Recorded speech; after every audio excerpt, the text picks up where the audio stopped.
Vale, en este momento vamos a seguir hablando del mercado eléctrico, ¿vale? Estamos en el siguiente vídeo de, en este caso, centrales hidroeléctricas, donde vamos a hablar de las diferentes variaciones que tiene el mercado eléctrico, comparando las curvas de carga diaria con las variaciones tanto semanales como estacionales, ¿vale? Este vídeo en principio va destinado a ingenieros de caminos, estudiantes de ingeniería de caminos, obra civil, obra pública, etcétera, pero lo voy a subir también a la academia, no solo al de la academia, sino al canal de Ingenieros Garrigós.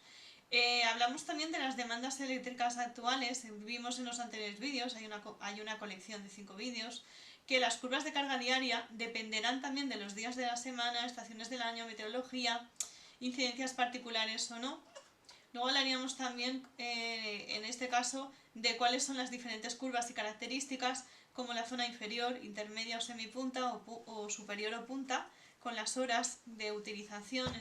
Más o menos la base sería entre 70 y 80%, que son la energía diaria en continuo, y luego ya las intermedias o semipunta, pues más o menos 10, 12, 14 horas, desde las 24, y las inferiores igual, o punta de 10, 12 horas.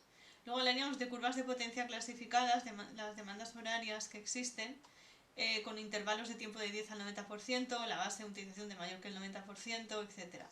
Luego hablaríamos también de las empresas que actúan según las curvas de carga, las centrales de control, etc. Las centrales destinadas a la red, que puede ser flexible, capacidad suficiente y inercia de grupos de generadores.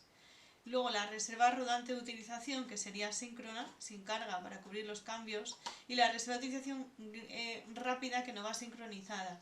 Esta hace que arranque en unos pocos segundos cualquier tipo de máquina, etc. Cuando hablamos de servicio de demanda energética en el sistema eléctrico, satisface además la aportación de los centros de generación según sean de diferentes tipos, capacidades o bien condiciones de operación. En estos tipos de generación lo que se hace es permitir una mejor utilización de estos recursos disponibles, y luego hablaríamos también de los diferentes tipos de centrales de generación eléctrica, que son dos: los recursos renovables, que también en la factura de la luz pues tenemos un tanto por ciento, al igual que en el mercado eléctrico o hidroeléctrico o eléctrico, y las centrales térmicas, que también es otro tanto por ciento, que pueden ser de recursos no renovables como combustibles fósiles, hidrocarburos o carbón, etc. Entre tales térmicas vamos a hablar de centrales primarias de combustibles de energía eléctrica, como puede ser el vapor, el gas o los motores de explosión. El vapor procede de carbón, petróleo, gas. El esquema sería que el calor generado por combustible sería de carbono o petróleo, calienta el agua en la caldera, que se transforma en calor, y esta le hace con turbinas girar. El generador es un aparato capaz de producir electricidad mientras gira la energía eléctrica. Está conectado a un transformador que convierte la corriente eléctrica en tendidos eléctricos. También existe un sistema de refrigeración que convierte el vapor en agua para comenzar a partir de energía eléctrica. Los problemas de contaminación de gases y la refrigeración de agua alternan el ecosistema del medio, y luego el rendimiento más o menos del vapor va del 35 al 40%. La necesidad hidráulica en este caso, o necesidad térmica o necesidad eléctrica, más o menos es de 2,2 a 2,4 ternias para producir un kilovatio hora. La capacidad unitaria entre 300 a 600 megaveas, etc. Entonces, a partir de aquí vamos a ver un poco cuáles son, bueno, las centrales nucleares, que la siguiente tipo de centrales, en este caso hidroeléctricas. Hablaríamos que los componentes que tienen sería el reactor nuclear, donde se produce esta reacción, el generador de vapor, que es el lugar donde el calor de agua del circuito primario se transfiere al circuito secundario y se convierte en vapor, la turbina, que está conectada a un generador eléctrico, y el condensador, que es un intercambio de calor que enfría el vapor y lo transforma. Las centrales nucleares similares de vapor convencionales se sustituyen por la caldera, donde ésta produce una fisión, y la fisión además puede ser o de plutonio o de uranio. La eficiencia técnica de estas centrales es del 33%, la capacidad de grupos va de 800 a 1200, etc. ¿no? Pues que en España está muy mal vista y pues, no, pues casi que no existe, ¿vale? Bueno, las centrales, en este caso de Almará, de Cádiz, etc. Las turbinas de gas son motores de alimentos por aire a presión y carburante volátil. Tras su combustión se acciona esta turbina. El combustible utilizado en una turbina de gas es un alto horno, gas natural, combustible líquidos, que es volátil y está destilado con el petróleo. El rendimiento también desciende sensiblemente con la elevación de la carga al 30%. El rendimiento hemos dicho entre 30 a 35%, la capacidad de grupos de 10 a 200 megavatios, y bueno, a partir de ahí los costes de operación. El ciclo combinado tiene también otro tipo de central con un rendimiento de turbinas de gas de elevada temperatura, con una instalación de mejora sustancial de canales carga, y de esta manera las centrales combinadas se integran en varias unidades. También se alcanza un rendimiento del 50% con unos costes relativamente bajos, entre 700 a 1000 dólares el kilovatio, con costes de operación de turbinas de gas. En este caso, los componentes de las turbinas de gas sí que es curioso pues un poco citarlos, que tendríamos pues desde la torre de refrigeración, una caldera de recuperación, una turbina de gas, unos filtros, una estación de regulación medida, un alternador, un transformador y luego pues lo que llamamos una red eléctrica, junto con la bomba. Más o menos, bueno, condensador, pues, turbina de vapor, etcétera, ¿no? En Cartagena, por ejemplo, tenemos un polígono industrial bestial, que todo esto tenéis muchísimas.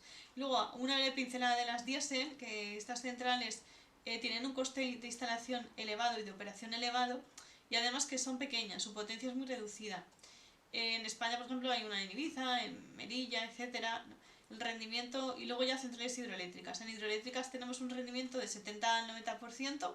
Los costes de instalación sí son elevados, de 500 a 1000 dólares el kilovatio, y luego las remodelaciones que tienen que hacerse, etcétera. La agilidad para arrancar, pues de 1 o 2 minutos con válvula cerrada, porque tenemos que arriesgar la carga, etcétera. Y luego los consumos del orden del 1%, ¿vale? Son las más usadas. Tenemos aquí en este caso el coste de instalación de la planta, el fijo de operación, las variables de operación y mantenimiento, etcétera. Sumados a estos, pues nos da pues eso, el tanto por ciento de la rentabilidad de la central, que bueno, cómo se hacen los costes de utilización de ella, etcétera. Luego, una pincelada de lo que es el mercado eléctrico, la disposición de curva monótona de carga de centrales fluyentes son rígidas, las nucleares también son rígidas, aunque los costes son más bajos y las fluyentes más altos. Las térmicas, vapor o ciclo combinado, donde el funcionamiento tendríamos la zona inferior o superior. La inferior, centrales más eficientes, y la superior, pues centrales menos eficientes.